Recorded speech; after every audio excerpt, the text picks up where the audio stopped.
اور وراثت کی تقسیم میں بھی ایک غلطی یہ کی جاتی ہے کہ وراثت کی جو تقسیم ہے بسا اوقات مال وراثت سے ہم دیکھیں کلخانیوں کی پکا رہے ہوتے ہیں.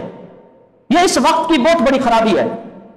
دیکھو شریعت نے میت کے ترکے کے ساتھ 4 حقوق کو متعلق کیا ہے. 4 حقوق. ایک شخص فوت ہو گیا تو اس کا جو مال ہے اس کو 4 جگہ پر صرف کرنا لازم ہے. پہلا جو ہے وہ تجہیز و تکفین. بندہ فوت ہو گیا, اگر اس کا پیچھے کفن دینے والا کوئی نہیں ہے, تدفین کرنے والا کوئی نہیں ہے, قبر کھدوانے والا کوئی نہیں ہے, جو اس نے مال چھوڑا ہے سب سے پہلے اسی کے ترکے میں سے تجہیز و تکفین کا اہتمام کیا جائے گا. دوسری چیز یہ ہے کہ میت جب فوت ہوا اگر اس نے کسی کا قرض دینا ہے, دوسرے نمبر پر جو مال بچ گیا ہے اس کے ترکے میں سے اس کی قرض کی ادائیگی کی جائے گی. تیسری چیز, قرض کی ادائیگی کے بعد جو مال بچ گیا ہے تیسرے نمبر پر اگر اس نے کوئی شرعی وصیت کی ہے, اور شرعی وصیت جو ہے وہ 1/3 تک کی جا سکتی ہے, اس کی تفصیل کسی کو چاہیے تو مجھ سے پوچھ لے گا بعد میں, تو تیسرے نمبر پر اس کی وصیت کو پورا کیا جائے گا. اور چوتھے نمبر پر جو ورثاء ہیں ان کے اندر مال وراثت کو تقسیم کیا جائے گا. اب آپ بتاؤ ان 4 چیزوں میں کلخانی کی دیگیں کہیں آئی ہیں؟ نہیں آئی.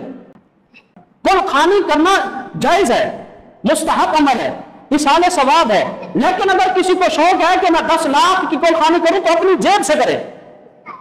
اگر کسی بیٹے کو شوق ہے کہ میں بڑی اپنے ابے کی کلخانی کروں ضرور کرے. غریبوں کو چاہے 20-50 بیگے پکا کر کھلا دے, لیکن مرنے والے کے ترکے سے کیوں پکاتے ہو؟ مرنے والے کے کیا سارے ورثاء راضی ہیں؟ کیا سارے ورثاء بالغ بھی ہیں؟ بسا اوقات جو شخص فوت ہوا ہے اس کی اولاد میں نابالغ چھوٹے بچے ہوتے ہیں, ان کی تو اجازت نہیں ہے. اگر چھوٹے بچے سے پوچھ بھی لیا جائے کہ کیا تیرے باپ کے ترکے سے ہم کلخانی کر دے, اور بچہ کہہ دے کر دے, بچے کا کر دے کہہ دینا بھی جائز نہیں ہے.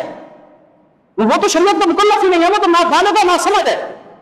تو کبھی کبھی ایسا بھی ہو رہا ہوتا ہے, یہ اتنا بڑا ظلم ہے ورثاء کے حق پر, اور یہ ایسا حق ہے, یہ میں نے نہیں بیان کیا یا کسی عالم نے نہیں بیان کیا, سورۃ النساء میں اللہ نے قرآن میں بیان کیا ہے. ہر وارث کا باقاعدہ حصہ قرآن کریم کے اندر موجود ہے. تو 4 حقوق متعلق ہوتے ہیں میت کے ترکے کے ساتھ. سب سے پہلے تجہیز و تکفین, اس کے بعد اس کا قرض ادا کیا جائے گا. تیسرے نمبر پر اگر اس نے کوئی وصیت کی تھی تو وصیت کو ادا کیا جائے گا. چوتھے نمبر پر جتنے بھی ورثاء ہیں سب کے اندر مال کو تقسیم کیا جائے گا. اس کے بعد اگر کوئی شخص اپنی جیب سے کلخانی کرنا چاہے تو ضرور کرتا رہے. تو یہ 4 چیزیں میں نے بیان کی آپ کے سامنے. اور وصیت کے متعلق ایک بات سن لیں, بعض لوگ اس معاملے کا شکار بھی ہوتے ہیں, ضروری ہے وہ یہ ہے کہ حدیث پاک کے اندر آیا, حضور نے فرمایا لا وصیت لوارث, وارث کے لیے وصیت نہیں ہے. اگر مرنے والا وصیت کر گیا اپنے بیٹے کے لیے, اب یہ وصیت قابل قبول نہیں ہوگی. وصیت ہے اس کے لیے جو اس میت کا وارث نہ بن رہا ہو. مثال کے طور پر ایک بڑا شخص تھا, اس کی کوئی خدمت کرتا رہا جو اس کا وارث بھی نہیں ہے, کوئی محلے کا آدمی ہے. اب مرنے والا اس کے لیے وصیت کر سکتا ہے کہ میرے ترکے میں سے 20,000 اس کو بھی دے دینا, کیونکہ اس نے بڑھاپے کے اندر میرے اوپر احسان کیا ہے.